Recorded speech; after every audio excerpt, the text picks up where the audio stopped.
kapiksi, swerte. Okay? Unang-una guys, we have the energy of luck, good luck, success, and pagbabago, changes.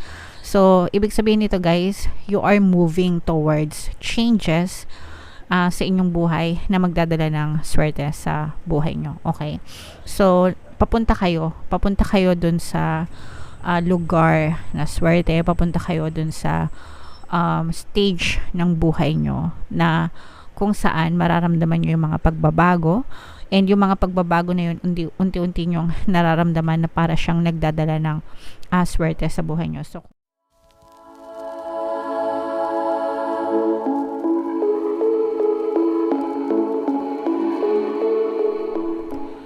hello guys, hello Gemini, welcome back to Pinoy Pixie Tarot. Ang pamagat ng ating episode for tonight is New Moon Kapalaran para ngayong October to November para sa Gemini, Sun, Moon, Rising Sign, and Venus. Shuffle natin yung cards guys, hanapin natin yung energy ng Moon at saka yung energy ng Gemini.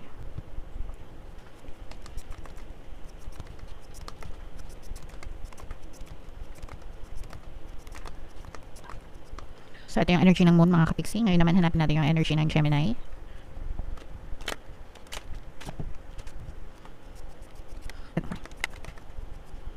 Ito, so Gemini guys, kayo ay na-represent ng Queen of Swords sa ating spread.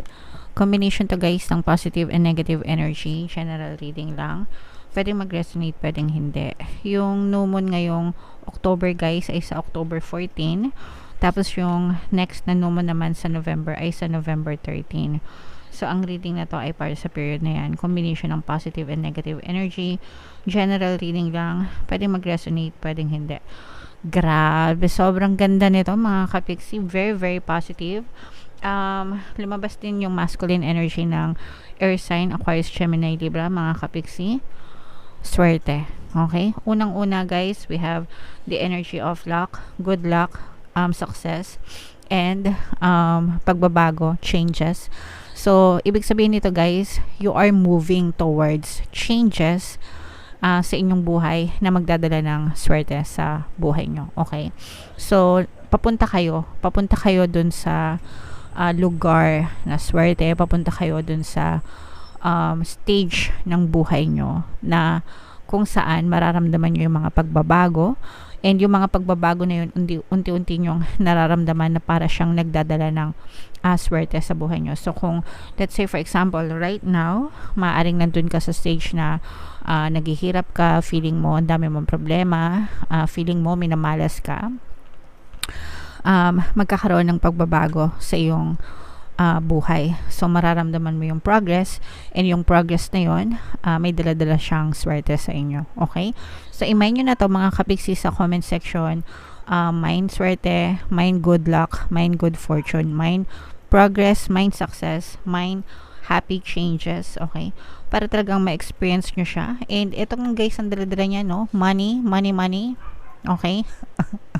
Kaperahan. So parang nakikita nyo yung pagkaka-arco niya, no? Yung bilog niya sa inyo. So parang mapapaligiran talaga kayo ng abundance of money, abundance of wealth ngayong season na to. So make sure na i-mind nyo na to guys. Abundance of money, abundance of wealth. Talagang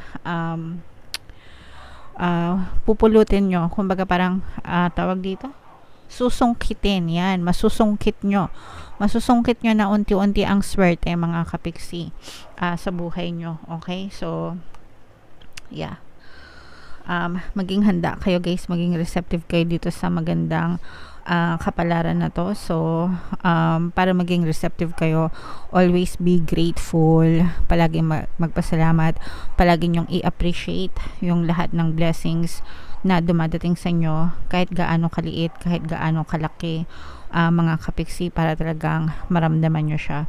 Pakiramdam nyo mga kapiksi ngayong new moon season is unti-unti nang natutupad yung mga pangarap mo, unti-unti nang hinihiling yung mga bagay na dinadasal nyo. Alright? So very positive mga kapiksi on the negative side. For some of you, para kayo magkakaroon ng conflict with another person na pagsisisihan nyo din naman. It's either nagsisisi kayo or nagsisisi yung other person dahil dun sa conflict nyo sa isa't isa. So, pwedeng romantic relationship, pwedeng non-romantic. Ang nakikita nating energy dito is another earth sign energy, Aquarius, Gemini, Libra. So, wala namang masama na magsabi ng sorry if feeling nyo kayo yung may kasalanan, di ba? Okay lang na mag-sorry. Syempre, pag kayo din yung nakagawa ng kasalanan, sila din yung nakagawa ng kasalanan sa inyo, gusto nyo din na mag-sorry sila sa inyo. Alright? So, pagdating naman sa pag-ibig, love relationship, mga kapiksi, okay, so very kalmado naman. May mga problema kayo sa relasyon which is normal naman, mga kapiksi. Yung person mo, feeling ko itong person mo to, no, energy niya to, na parang meron siya mga excess baggage. Ibig sabihin, pwedeng, pag sinabing excess baggage, guys, parang extra pahirap sa kanya outside your relationship, no? Pwedeng nagpapahirap sa kanya, sa pamilya niya, sa parents niya, ganyan, o kaya kung meron siyang past life experience sa kanyang, hindi past life, past relationship experience. Kumbaga bago ikaw, maaring nagkaroon siya ng karelasyon kung saan nagkaroon siya ng mga negative experiences, so na hindi niya makalimutan. So yun yung excess baggage niya na dala-dala niya hanggang sa relationship niya. So I'm sensing na itong person na to parang hindi pa siya masyadong nakaka-move on dun sa kanyang excess baggage from their past relationship, mga kapiksi. Pero I don't think na nakaka-apekto to sa inyong relationship kasi maganda yung energy. Ang nararamdaman natin dito is kahit na may mga excess baggage siya, willing siya na maging masaya ulit. Willing siya na i-offer sa'yo kung ano man yung kaya niyang i-offer pagdating sa love and relationship. Okay? So, I'm sensing na kontento naman kayo sa takbo ng inyong relationship with this person. So, ipagpatuloy nyo lang yan, mga kapiksi. Alright? So, yan ang iyong overall energy ngayong no moon season, guys. I-comment nyo na yung mga pinapamain ko sa inyo. Mga positive energy, mga kapiksi. And tingnan natin itong additional message sa inyo gamit itong deck na to. Habang sinashuffle ko to, guys, panoorin nyo muna itong video natin regarding sa ating paano mag-manifest ng abundance video course. Kapiksi, sawa ka na ba sa mga struggles at hirap sa buhay mo? Masipag ka ba at masikap sa buhay ngunit hindi ka pa rin umaasenso? Ilang beses ka na bang nag-attempt magnegosyo at mag-invest pero palagi ka pa rin nalulugi? Sa pagkakataon na ito ay maaaring may subconscious beliefs ka na nagiging balakid sa iyong pag-unlad at pagyaman. Introducing, paano mag-manifest ng abundance video course. Dito ay matututunan mong ma-overcome ang mga balakid mo para tuluyan ka ng umunlad, umasenso, sumagana, maging matagumpay, successful at maswerte sa iyong kabuhayan, pera, trabaho, negosyo, salapi at kaperahan ng bonggang-bongga.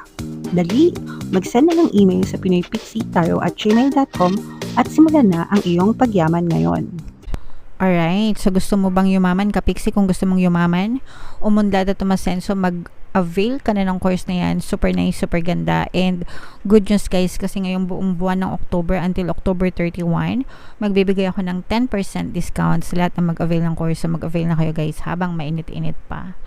And meron din tayong email coaching, manifest your desires using the law of attraction. If meron kayong mga specific na gusto nyong i-manifest, pwedeng love and relationship, pwedeng money or career, mga kapiksi, pwede kayong magpabook ng email coaching session with me, guys.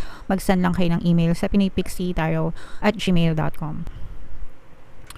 So, ito yung mga additional message para sa inyo, guys. Surrender to the divine, okay? Ipagpasa-Diyos nyo lahat, mga kapiksi, okay? Sila lang yung siya lang yung nasa taas lang yung tanging makapangyarihan na makakatulong sa atin sa kahit anong aspeto ng buhay na pinagdadaanan natin. At tune to the moon, guys, I am getting the answers I need. Okay, so kung meron kayong mga katanungan, mga gumugulo or gumagambala sa isipan nyo, very much needed na magdasal kayo, and definitely yung mga sagot na hinahanap nyo, dadating yan sa inyo, mga kapiksi. Alright? Wow, a wish you made may be about to come true. Nakita natin yan dito, guys. Eto, mga hiling, no? a wish you made may be about to come true. Maaring magkatotoo. Yung mga hinihiling nyo, guys, yung mga dinadasal nyo, no? Malaki yung chance na magkatotoo yan. And sabi ko nga sa inyo, guys, nasa inyo yung energy ng good fortune, swerte, pagbabago, and success. So, triple combo hit yan, guys. Kaya dapat i-mind nyo talaga para ma-experience nyo sa inyong 3D physical reality. It's make or break time, mga kapiksi. Make or break, no? It's either magkatotoo or hindi magkatotoo, pero you have to make it come true. 'Di ba? Meron ngang kasabihan na the only way to predict your future is to create it. So how do you create your future? How do you create your reality? By making an assumption that it's true. Okay? When you accept everything to be true, whether positive siya or negative, it's always being pushed out in your reality. Naniniwala ka bang mayaman ka? Yes, mapupush out yan. Naniniwala ka bang mahirap ka? Yes, mapupush out yan. Okay? Whatever you believe to be true is always being pushed out in your reality, mga kapiksi. So, make sure na kung ano yung gusto nyo, yun yung paniwalaan nyo, yun yung gawin yung belief. Hindi naman siya, syempre sa simula, hindi ka naman maniniwala hanggat wala kang nakikitang resulta, di ba? Most of the people ganun, kaya nga sinasabi nila, to see is to believe, no? But in reality, you have to accept it to be true first. Okay? Kailangan siyang maging bahagi ng iyong belief system bago siya ma-push out sa iyong physical reality. Alright? There could be a little sense of madness in the air. Breathe deep and stay calm. So, if meron kayong mga nakakaaway, ayun yung nakikita natin, no? Yung sinabi ko sa inyo na maaari kayong magkaroon ng conflict, di ba? With another person sa buhay nyo. So, kalma lang, no? Breathe deep and stay calm. Huwag kayong masyadong magpadala sa bugso ng inyong damdamin, magpakakalmado, and lilipas din yan. Alright? You may need to forgive someone to release negative energy. Kakasabi lang natin, kailangan magkaroon ng forgiveness dito para mawala yung negative energies. Kasi may conflict kayo nitong person na to, diba? Sabi ko nga, may pagsisisi naman. Which is maganda kasi nagsisisi naman. So, it's either ikaw yung nagsisisi or yung other person. Ang importante is magkaroon ng forgiveness, mga kapiksi. It's time to let go of the past and move on. Tapos na yun. Tapos na yung pinag-awayan nyo. It's already in the past. Ang importante, nagkaunawaan, nagkapatawaran, release the negative energies, patuloy ang gulong ng buhay. Okay? Alright. So, comment down below, Gemini, if nakaresonate kayo, guys, yung pinapamain ko sa inyo na magagandang energy, i-mind nyo na yan para talagang ma-experience nyo sa inyong physical reality. Always affirm, everyday, all day, everyday, para ma-experience nyo. Ito yung ating 2024 kapalaran. Gemini, kung hindi nyo pa napapanood, panoorin nyo na. Super nice, super ganda. And ito naman yung ating success stories ng paano mag-manifest ng abundance video course. Thank you for liking, sharing, and subscribing, mga kapiksi, and see you again next time. I love you all, guys. Have a nice day. Bye-bye.